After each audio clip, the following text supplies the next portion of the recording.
तो भाई आज हम चलेंगे माता वैष्णो देवी के दर्शन के लिए। इस वीडियो को आप लास्ट तक देना, क्योंकि इस वीडियो में मैं आपको बताने वाला हूं कि वैष्णो देवी कैसे पहुंचे, वहां सस्ते में कहां रुके, खाने की क्या व्यवस्था है और यहाँ पर घूमना कहाँ कहाँ पर है, और अर्धकुमारी और भवन पहुँचने के कौन कौन से रास्ते हैं, यात्रा की पर्ची कहाँ से मिलेगी और रोपवे की सुविधा कहाँ से उपलब्ध है, बैटरी कार कैसे बुकिंग करें और उसका क्या चार्ज है, पालकी और पोनी का क्या चार्ज है। सबसे पहले हम बात करते हैं यहाँ पहुँचने की। यहाँ पहुँचने के लिए आपको कटरा के लिए ट्रेन की टिकट करवानी होगी। दिल्ली से कटरा तक का किराया लगभग 450 रुपये स्लीपर का रहता है। वैसे तो भारत के लगभग सभी बड़े शहरों से कटरा तक के लिए ट्रेनें आती हैं, पर अगर आपको कटरा के लिए ट्रेन नहीं मिलती है तो आप जम्मू तवी तक ट्रेन कर सकते हैं। जम्मू तवी से आप कटरा के लिए बस पकड़ सकते हैं। जम्मू में एयरपोर्ट भी है तो आप यहाँ प्लेन से भी आ सकते हैं। कटरा रेलवे स्टेशन से आपको बस स्टैंड पर जाना होगा, क्योंकि यात्रा के लिए मेन पॉइंट वहीं है। रेलवे स्टेशन से बस स्टैंड लगभग 1.5 किलोमीटर है। अब बात करते हैं यहाँ पर रुकने की।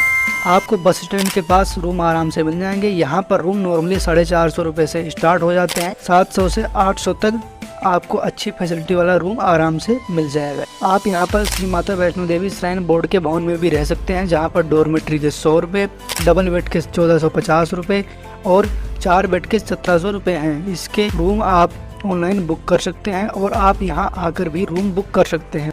और भाई सबसे ज़रूरी बात जो आपको ध्यान रखनी है वो ये है कि यहाँ पर जम्मू के बाहर की कोई भी प्रीपेड सिम नहीं चलती है, तो आपको यहाँ पर सिम भी लेनी पड़ेगी, जो कि 250 रुपये तक मिलेगी, जिसमें आपको रोज़ का 1.5 GB मिलेगा। सिम किसी भी कंपनी की हो सकती है, जियो या एयरटेल, कोई भी कंपनी।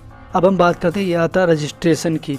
यात्रा रजिस्ट्रेशन आप ऑनलाइन भी कर सकते हैं और यहाँ बस स्टैंड के पास भी रजिस्ट्रेशन काउंटर हैं, जहाँ पर आप यात्रा का रजिस्ट्रेशन कर सकते हैं।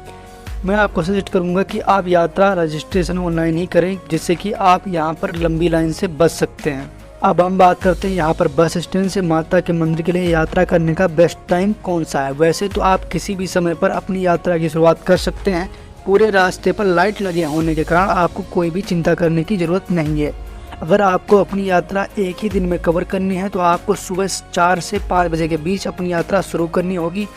चूँकि बस स्टैंड से भवन की दूरी 12 किलोमीटर है, तो आपकी यात्रा एक दिन में आराम से पूरी हो जाएगी। और अगर आप मेरी तरह थोड़े आलसी प्रवृत्ति के हैं और आप सुबह जल्दी नहीं उठ सकते, तो आप अपनी यात्रा दोपहर 12 बजे भी स्टार्ट कर सकते हैं, जिससे कि आप रात तक भवन पर पहुंच जाएंगे। भवन पहुंचकर आप वहां पर एक रात रुक सकते हैं, फिर अगले दिन माता के दर्शन के लिए जा सकते हैं। यहाँ पर भवन पर रुकने के लिए आपको ऑनलाइन ही रूम बुक करना पड़ेगा, क्योंकि ऑफलाइन से रूम मिलने के चांसेस बहुत कम रहते हैं। तो भाई अर्धकुमारी तक पहुँचने के लिए 2 रास्ते हैं।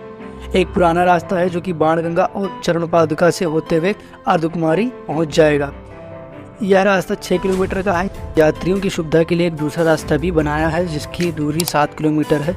यह रास्ता 1 किलोमीटर ज़्यादा तो है, पर पहले वाले रास्ते से इसकी चढ़ाई थोड़ी कम है और इस रास्ते में आपको बैटरी वाली कार भी मिल जाएंगी।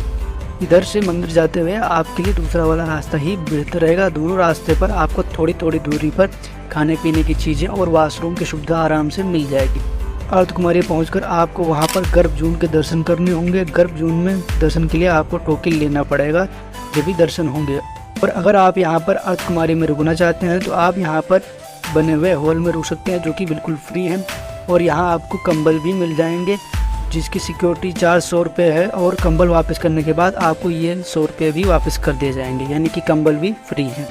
यहाँ पर अर्धकुमारी से भवन तक पहुँचने के 2 रास्ते हैं। एक रास्ता हत्तीमत्ता वाला है, इसकी चढ़ाई थोड़ी ज़्यादा है, और इस रास्ते पर आपको पोनी की सुविधा भी मिल जाएगी। और दूसरा रास्ता हिमकोटी वाला रास्ता, इस रास्ते में ज़्यादा चढ़ाई नहीं है। यहाँ पर आपको बैटरी कार की सुविधा भी मिल जाएगी। बैटरी कार का किराया यहाँ से भवन तक के लिए 354 रुपये है, और इस बैटरी कार की बुकिंग आपको ऑनलाइन ही करनी होगी। यहाँ पर भवन पर पहुंचने के बाद आपको यहाँ लेदर से बनी हुई कोई भी चीज़, चाहे वो आपका फ़ोन है, वॉलेट है या फिर आपकी बेल्ट है, उसे आप मंदिर के अंदर नहीं ले जा सकते हैं। तो आप अपने मोबाइल और लेदर से बनी हुई चीज़ों को लॉकर में रखकर दर्शन की लाइन में लग सकते हैं। अगर ज़्यादा भीड़ हुई तो माता जी के दर्शन करने में लगभग 2 से 3 घंटे आराम से लग जाएंगे, और अगर भीड़ कम हुई तो 25 से 30 मिनट में ही माता जी के दर्शन हो जाएंगे। माता जी के दर्शन करने के बाद आपको भैरव जी के दर्शन भी करने होंगे। भवन से भैरव मंदिर की दूरी लगभग 2 किलोमीटर है।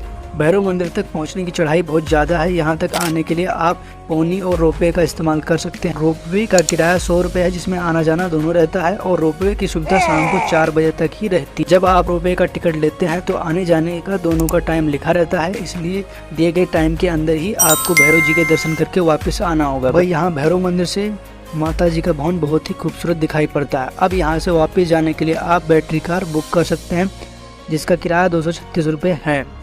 ये बैटरी कार आपको अर्ध कुमारी तक ले जाती है और इन कारों को आप ऑनलाइन बुक कर सकते हैं।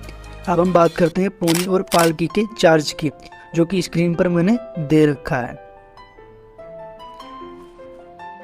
और भाई वैष्णो देवी आते हुए आपको कुछ बातें जो ध्यान रखनी है वो ये है कि वैष्णो देवी का मौसम कभी भी बदलता रहता है, इसलिए आप अपने साथ रेनकोट और कुछ गर्म कपड़े लेकर जरूर आएँ।